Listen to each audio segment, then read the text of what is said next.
वाजलं ऐकलं ना तू? हे वाजलेलं ऐकलं का? नाही, it's not connected to this.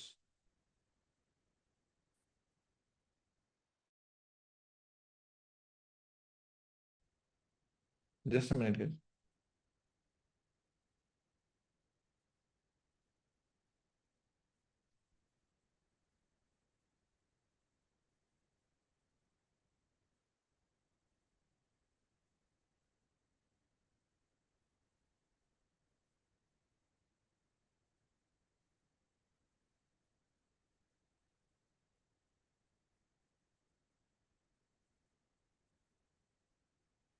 Yes, sorry.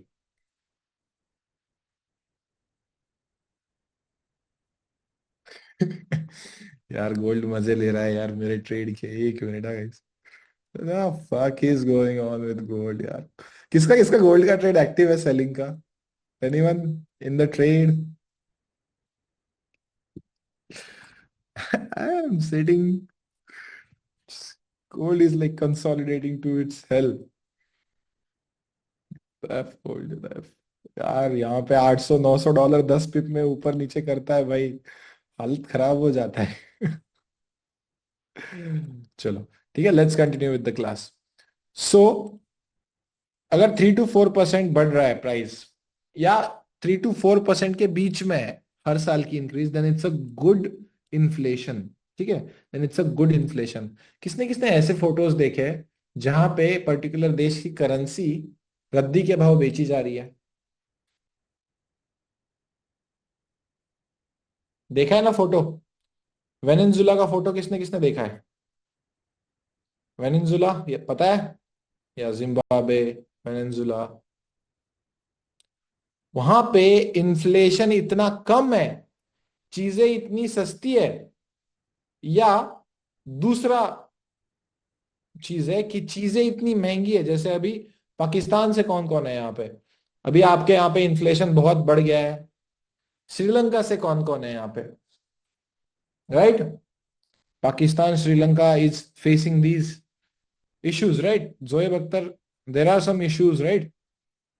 So you're facing the problem of inflation, right? Yeah, very bad, exactly. So these countries don't know how to regulate the inflation. ये इनका main problem हो चुका है अभी. अब US जो है ना, वो हमेशा क्या करता है, इस इन्फ्लेशन को हमेशा एक हेल्दी मार्क पे कंटिन्यू करने का ट्राई करता है. अब 3 to 4% ये एक स्टैंडर्ड है. ठीक है, 3 to 4% ये एक स्टैंडर्ड है.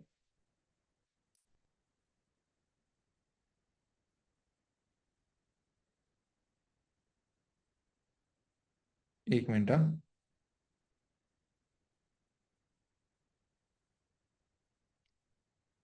ठीक. अगर प्राइस फॉर एग्जांपल अभी 2.3% के रेट से गिर बढ़ रही है, ठीक है, और अगर आने वाला डेटा 2.5% आता है, तो एक्चुअल में इन्फ्लेशन तो बढ़ रहा है. तो सर आप, महंगाई बढ़ रही है. Inflation is what? महंगाई. ठीक है, सर महंगाई बढ़ रही है. ऐसा थोड़ी है यार सर, आप तो गलत बता रहे हो कि 2.3 से अगर प्राइस बढ़ रही है तो ये अच्छा कैसे हुआ? ये अच्छा है क्योंकि ये हेल्दी इन्फ्लेशन मार्क के पास है. और जब ये प्राइस 2.0% को पहुंच जाएगी, तब ये अच्छा नहीं है. यूएस का वो बोलते हैं ideal inflation 2%, but that's not their ideal inflation. That's just Fed talking shit. ठीक है, वो लोगों को मैट्रिक्स के पागल बनाने का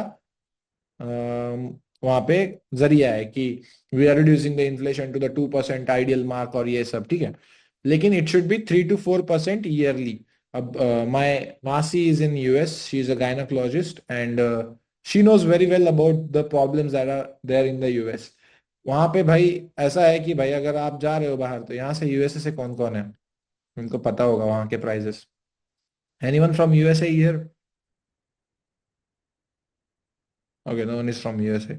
सो वहां पे आई गेस $3 to $4 का ब्रेड मिलता है.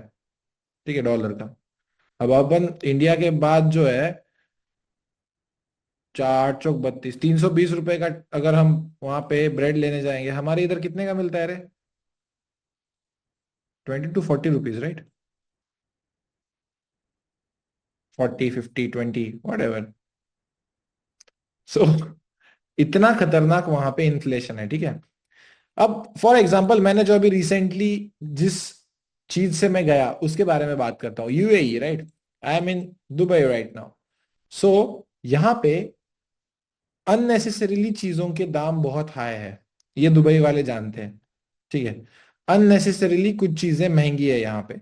और ये टैक्स फ्री कंट्री है, लेकिन वो इवेंचुअली मुझे तो लगता है उनकी सर्विसेज से, गुड्स से जो है ना, वो पैसा वसूल हो ही जाता होगा उनको। सो इट्स लाइक दैट, ठीक है। अब आपको मैं क्या करता हूँ, सीपीआई के डेटा पे लेके चलता हूँ जो रिसेंटली आया हुआ था।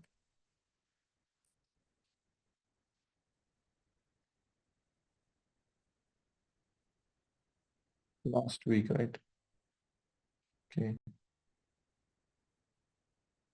या this was the CPI data. Now यहाँ पे 2.4% का डेटा बढ़ के 2.6% बढ़ गया था। अब मुझे बताओ कि is it good for US और is it bad for US? Just tell me that, simple and neat and clean. Is it good for US और is it bad for US? It's good for US. और gold कहाँ गया था? It went into the ceiling, ठीक है। It went into the ceiling, समझ गए? यहीं पे अगर 2.2 डेटा आता तो गोल्ड कहाँ जाता?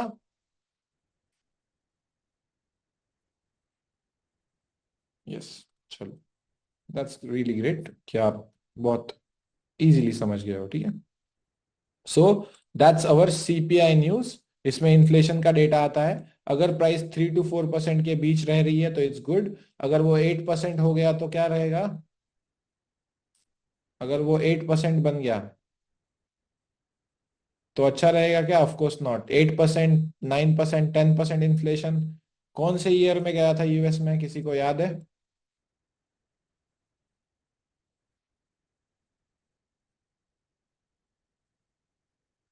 या 2008, हाउसिंग फाइनेंस क्राइसिस, जो भी बोलते हैं उसको। 2008, राइट। The markets crashed. तब से हमारे घर वाले बोलते हैं कि स्टॉक मार्केट में पैसा नहीं लगाना चाहिए। पता है, जो भी आजकल के बच्चे ना उनके 20s में है ना, let me tell you, this was the year when your parents made up their mind कि stock market is risky. Because literally सड़क पे आ गए थे लोग, लिटरली सड़क पे आ गए थे लोग, ठीक है। Because markets crashed like hell, ठीक है। और लोगों को भिक मंगा होते हुए देखा है लोगों ने। इतने सारे लोग यूएसए से इंडिया वापस आए थे ना, अपने जॉब्स को है पा खोकर, उनके सारा कुछ बर्बाद हो गया था। बहुत सारे लोगों की जिंदगियां बर्बाद हो गई थी 2008 में, ठीक है। And that is why your parents don't believe in the stock market investment. या कॉन्ग्रेचुलेशन श्रेयस भाई, रियली नाइस, रियली नाइस। ठीक है, रियली नाइस। तुम्हारी उम्र क्या है फिर? What's your age? है? 10 and then 16? You are sweet 16 बड़ी। चलो बढ़िया है। आपको एक बार मैसेज करना नहीं आता है क्या? चार पांच करना ही पड़ता है क्या? Okay, that's fine, buddy. That's fine. It's really great that you are here. You should be a motivation to everyone who was waiting for this opportunity. They are procrastinators, जिन्होंने जल्दी एक्शन नहीं लिया. You are here. If you work on this for next 3 years, at the age of 19, you will buy a Porsche or any car that you want. ठीक है? So respect for you as well, my friend. ठीक है?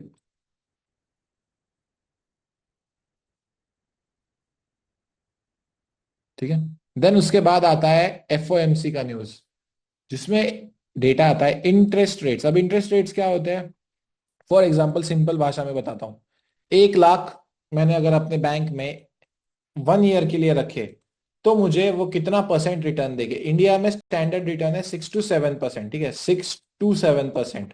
यानी अगर 1 लाख मैंने अपने bank में 1 साल के लिए रख लिया तो मुझे at the end of the year 1,06,000 रुपया मिलेगा। इतना सिंपल वे में सबको क्लियर है कि इंटरेस्ट रेट क्या होता है। इससे अलावा और कोई इंटरेस्ट रेट का कोई एक्सप्लेनेशन नहीं है, ठीक है। फिर आप वो लोन का इंटरेस्ट रेट वगैरह वो सब, I don't want to be a finance with Sharan here, okay. Interest rate क्या होता है समझ गए, जिससे हमको लेना देना है। अब रिसेंटली इंटरेस्ट रेट्स को लेके बहुत हाथापाई हुई है यूएस में। पहले इंटरेस्ट रेट्स थे 5.50%, यानी अगर कोई बंदा $1 लाख अपने बैंक में रख रहा है तो उसको at the end of the year $1,05,000 मिलते हैं, सॉरी $5,500 मिलते थे। फिर उन्होंने रेट्स कट किए और अब लोगों को $1,05,000 ही मिलना स्टार्ट हो गया। और अभी और रेट्स कम किए तो अब लोगों को $1,04,750 ही मिलेंगे। अब मुझे बताओ, ये इंटरेस्ट रेट कम करना उस देश के लिए अच्छा है या खराब है? उनके सिटीजन्स के लिए खराब है, right? It's bad for them, it's fundamentally bad. तो गोल्ड कहां पे गया? Went up. किसको किसको याद है जब 5.50 से 5% इंटरेस्ट रेट्स हुए तब हमने ऑल टाइम हाई पे 85 पिप्स का कैप्चर किया था trade? You remember that, right? Live stream पे हुआ था। समझ गए कोरिलेशन क्या है, कि अगर इंटरेस्ट रेट्स इंक्रीज होंगे then it's good for US, अगर इंटरेस्ट रेट्स कम हो रहे हैं then it's bad for US, as simple as that. इसमें कोई अलग एक्सप्लेनेशन नहीं है, ठीक है? समझ गए? If interest rates are going up it's good for that country, if interest rates are going down it's bad for that country, that simple as that. इसका मतलब ये है क्या कि 25% इंटरेस्ट रेट होना चाहिए? डज दैट मीन कि 25% interest rate होना चाहिए? No, it's not possible, okay. ठीक है, चलो, ओके। सो अब हम क्या करते हैं, ऑफकोर्स हमने न्यूज भी देख ही लिया है, सो इसका कुछ न्यूज देखने की जरूरत नहीं है, अभी रिसेंटली न्यूज हुआ है। सिंपल डेटा होता है इसका, 5.50% ऐसा लिखा हुआ होता है, और आने वाला डेटा अगर 5% आ गया तो it's bad for US, good for gold of course, ठीक है। Now most important news is NFP. Every Friday, sorry, first Friday of month, every first Friday of month को नॉन फार्मिंग पेरोल की न्यूज आती है। अब नॉन फार्मिंग पेरोल मतलब क्या, कि फार्मिंग सेक्टर के लोगों को छोड़कर जो प्राइवेट सेक्टर के लोग हैं उनको कितने जॉब्स मिल रहे हैं, जॉब्स, ओके, जॉब्स उनके बढ़ रहे हैं या कितने जॉब्स उनके कम हो रहे हैं, इसका डेटा होता है। यानी क्या, अगर फॉर एग्जांपल यहां पे डेटा है कि 2,43,000 लोगों को जॉब्स अभी है, यानी प्राइवेट सेक्टर के जो लोग हैं उनके पास हर मंथ में ये डेटा आता है एवरी फ्राइडे को, तो ये मंथली डेटा हुआ, right? So at the end of the next month सिर्फ और सिर्फ 2,30,000 लोगों के पास ही जॉब्स बच गए। तो इज इट गुड और bad for US? It's bad for US, क्योंकि लोगों के जॉब्स क्या हो गए, कम हो गए।